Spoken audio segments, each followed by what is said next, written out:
You're listening to Innovation for Alpha, where we explore everything at the intersection of healthcare innovation and finance. Through our discussions and interviews, we keep you informed and educated about healthcare innovations, next-level venture investing, and everything involving the combination of the two.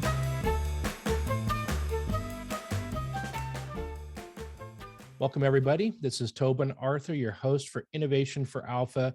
And I am particularly excited today to introduce a startup that is run by Lawrence Johnson. And we're going to be talking a little bit about seasonal hay fever and allergies, which, as I was telling Lawrence, this is a perfect time to be talking about this.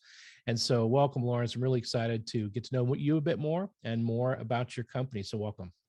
Oh, thank you. It's so nice to meet you. I'm sorry to hear about your allergies today, but with global warming, seasons are getting longer and more intense, and obviously winds are shifting, and new areas are actually being covered by the new challenges. Well, tell us a little bit about Fluo Labs, if I've pronounced it correctly, and I know you're coming from Chicago, so just give us some context of the company, and we'll also touch a little bit on your background. How did you come into this role?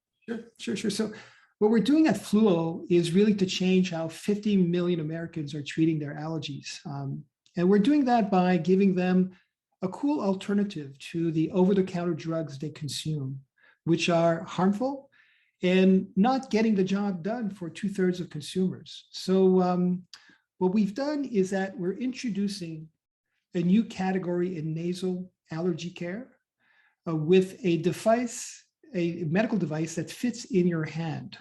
So simply, all you need to do is basically use our device. You put it in the tip in your nose, and you can deliver light therapy that gives you 12 to 24 hours of relief in less than 20 seconds, and you're set for the day. It's drug-free. It has no known side effects. It works fast. It's easy to use. It will be cost-effective and safe. That's incredible. Let's start with your background. Tell us about your career, and then that'll lead into how Fluo Labs came about, I suspect. Great. I know I have been a builder of companies. So my background started with IBM many years ago, went back to law school, and then there helped a lot of young emerging technology companies. A lot of them were consumers of other people's money. So I spent a lot of time working in the securities area until one day where one of my clients, a young .com called yellowpages.com, were just two guys in a garage, and they invited me to join their team, and I was very excited. We built it up, and it turns out that we were the last .com, Sears.com to be sold during that period. To AT&T. And from that point, I've been involved in health informatics, digital advertising, and digital finance. Been involved in light therapy as a medical device. In a prior life, we were using light to help with dermatology. Mainly, we developed a device that helped eradicate acne.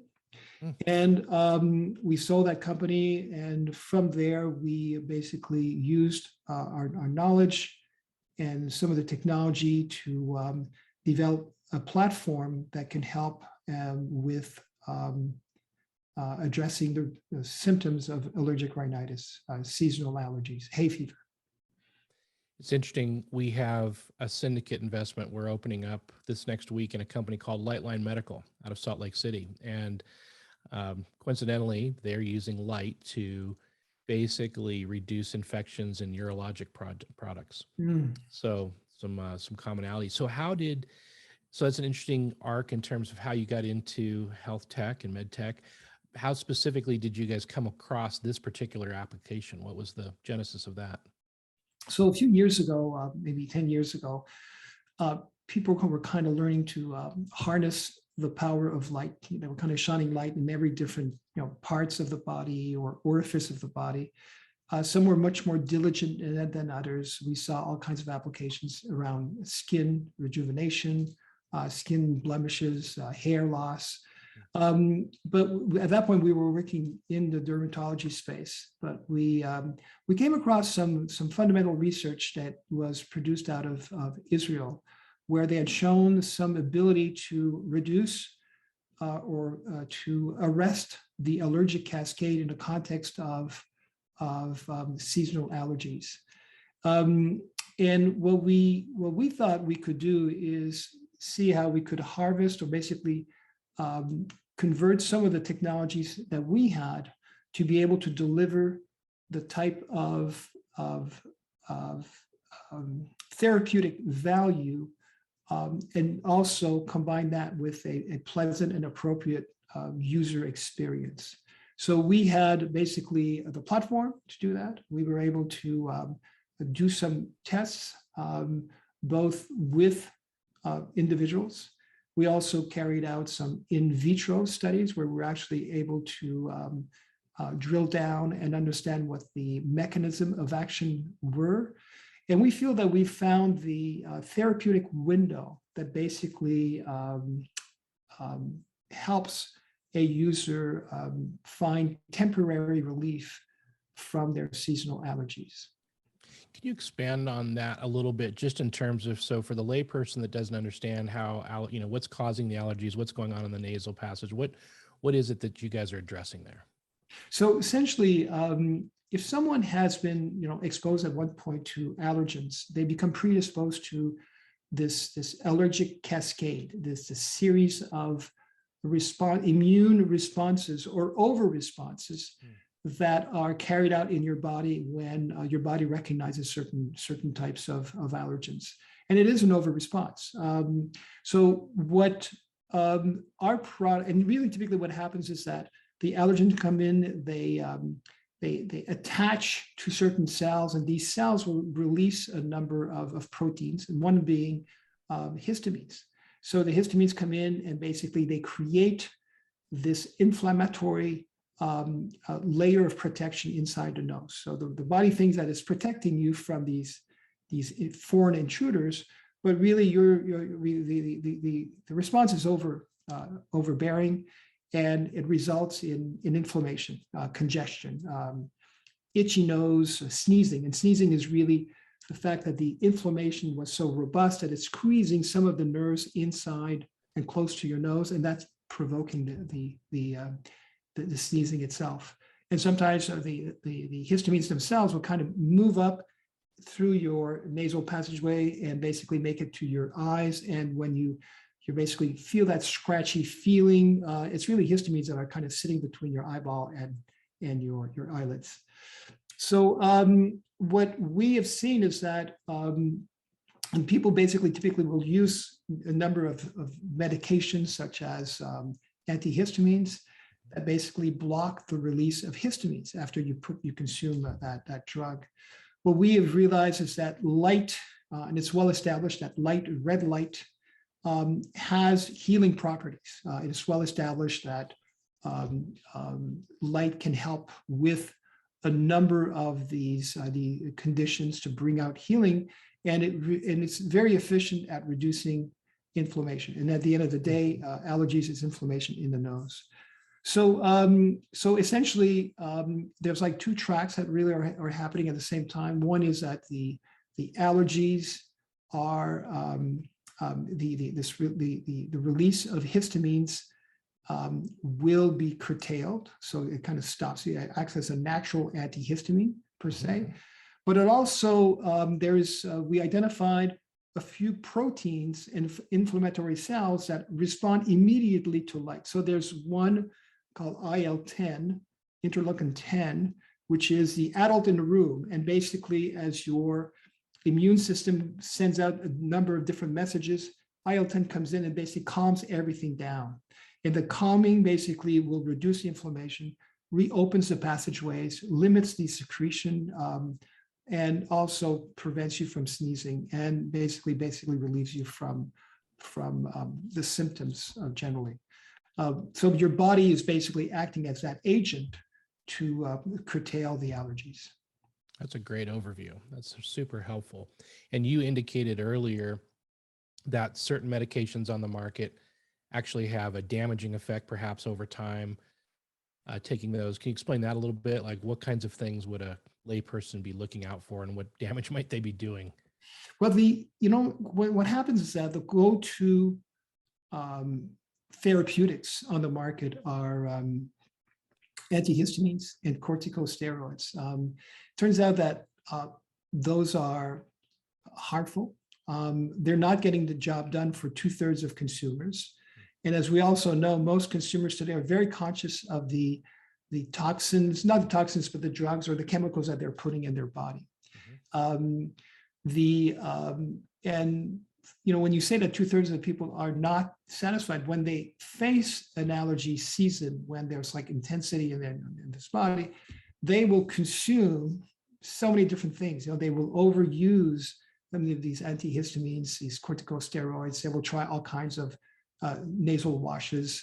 They're very desperate, mainly because their quality of life disrupted, and essentially their lives are upside down. And if you could basically come in with a therapeutic solution that basically allows them to regain normalcy in their lives, allow them to sleep properly, they are in a better position to go about their daily routine without that. So the idea is that drugs do have side effects. And the accumulation of consuming these drugs for many years also has issues. We've been talking to consumers, and a number of them that are using corticosteroids tell us, a number of them horror stories about, how it's either burning the inside of their nose, they lose a sense of smell. Some of them just have this bleeding that just starts from nowhere, just when they sneeze. So they're very conscious of the fact that they're damaging the inside of their nasal cavities. What a great space you're in, because everything you just described, unfortunately, are the experiences I'm going through. I swear I would essentially try any product that seemingly would have any effect, and kind of not caring in the short term about the long-term implications of that, as long as I get some relief. But you're what you're stating is incredibly accurate and timely. Let's talk about the company a little bit. So the idea for this technology is compelling. Where are you at? What's next for the business? Kind of give us a little bit of the history of that part of it. So we are on a path to file a de novo, an application with the FDA to obtain a de novo grant. There are no predicates in our space. In that context, we are finishing off a 6-month study, a pivotal study.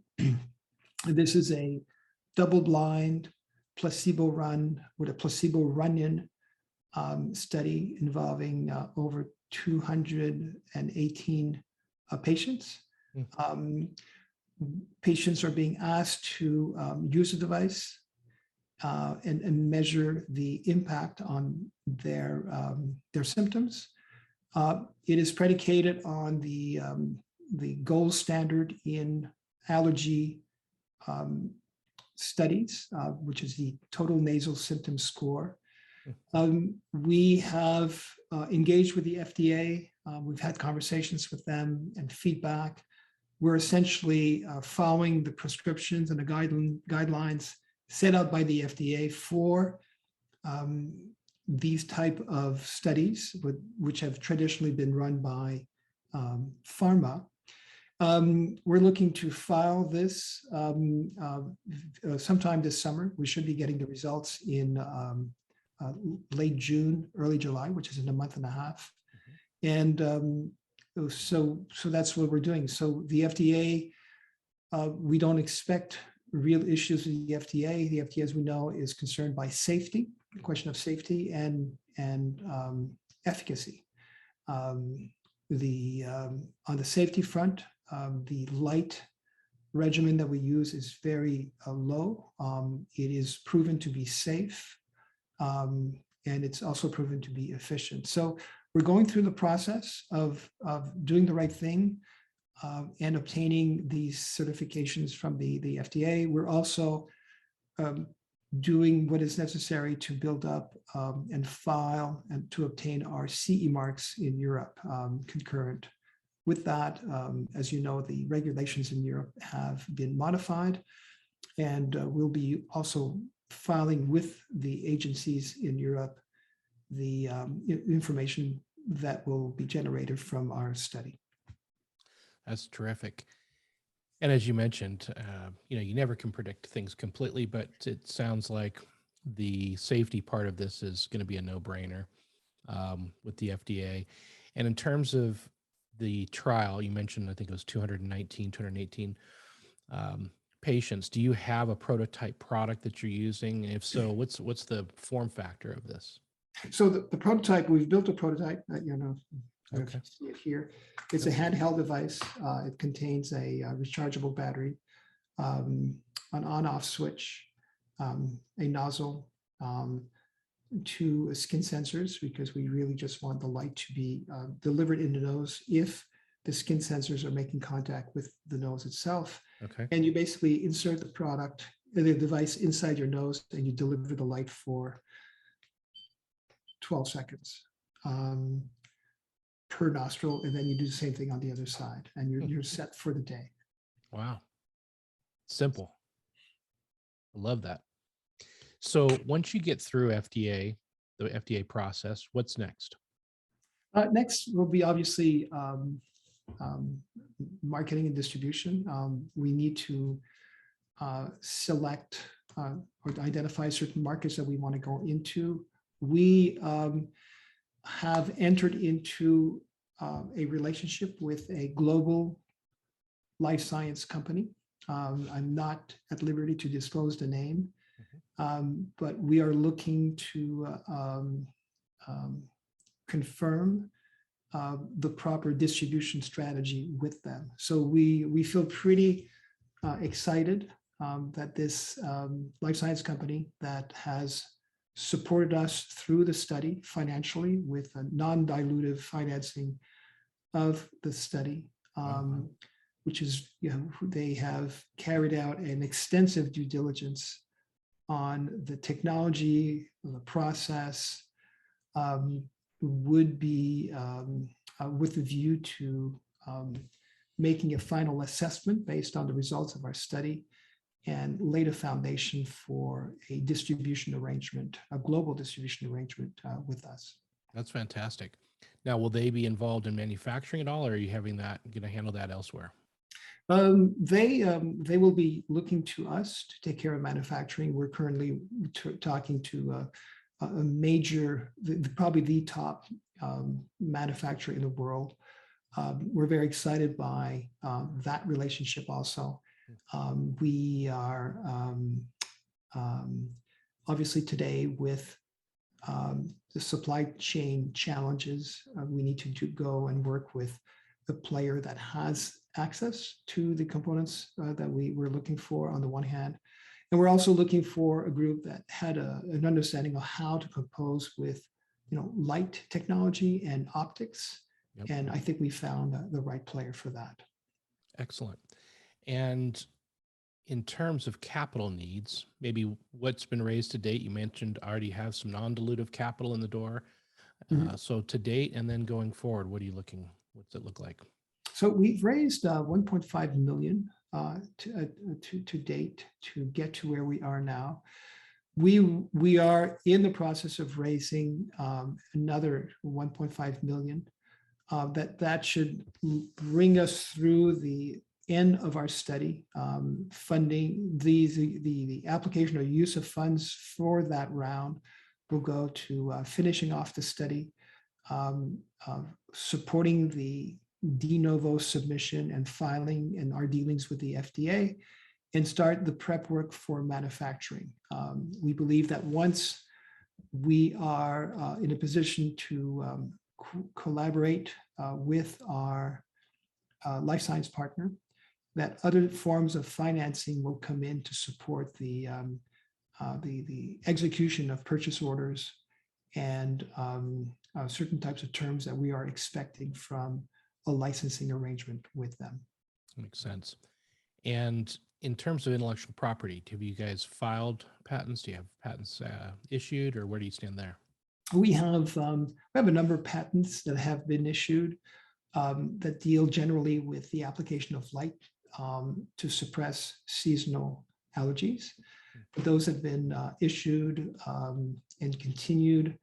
We also have a new provisional patent that basically points to the engine that we built. We built not just a product, we really built a platform that allows us to manipulate some of these light parameters to make sure that we can basically deal with not only this application, but also additional applications that can come. So we need to be able to modulate that. So that is a provisional patent.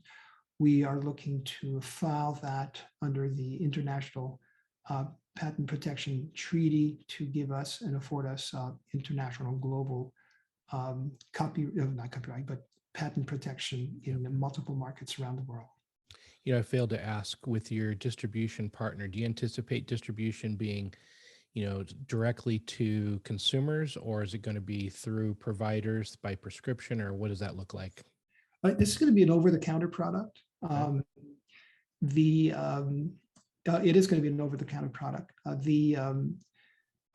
What we want to do is, because we're creating a new category in nasal care, I think there's a number of models, direct-to-consumer models, that we want to leverage. Our goal is to get the product in the hands of as many people as possible, get them, you know, to become real fans for the company, and then basically create pathways to retail, traditional retail. Yep. But we do believe that this initial work that needs to be done to develop through social marketing, to all kinds of different experiential platforms, the chance for consumers to try the product and enjoy the benefits, and then go into traditional retail. With our distribution partner, we feel that we'll be able to access the shelves of these pharmas with much, you know, faster and with a lot more better positioning. That's great. Well, Lawrence, this is incredible. I love the story. You guys have great promise ahead of you. We would love to be helpful at every stage that we possibly can. Is there anything before we wrap up that we missed that you might want to mention? Anything that comes to mind? Just a few things. One, we just came back from South by Southwest. We won the award in the for our product in the medtech category, so we're pretty happy with that, and we're wearing that on our sleeve right now. But the real thing that really gets us excited is that through all the work that we've done to connect with consumers, we really see the power and the opportunity to help individuals. This category has been, I'd say this condition has been trivialized and is really underserved, and people need help. And we feel that this product doesn't have any drugs attached is a beautiful solution for so many different people. So we're pretty excited by, you know, not only a sense of building a company and making it happen, but there's a bit of a sense of mission here to help people in need. I couldn't agree more. Well said. And I'm glad you brought up the South by Southwest Award. I'd love to follow up, and maybe what we could do is a little bit of a article for our blog just on that experience alone, because that's a pretty neat thing. Most people don't know South by Southwest. And for the last couple of years, it's been a bit hibernating because of COVID. Mm-hmm. So I'd love to tell that story. I mean, that's a big mark for you guys to go down there and win that. And let's highlight that a bit more. But we'll leave it here for today. It's a great introductory piece for this product and this company. Lawrence, thanks so much for spending time and sharing this with you, with our audience. And we're really looking forward to watching the success of this. Well, thank you. Thank you for having me. And I look forward to collaborating with you in the future. Thank you so much. Thank you. See you again soon for the next episode of Innovation for Alpha. Make sure to go to Innovation for Alpha for access to prior episode links, show notes, and other valuable resources. This show is for entertainment purposes only. Before making any investment decisions, please consult with a professional. This show is copyrighted by Angel MD Media, and written permission must be granted before syndication or rebroadcasting.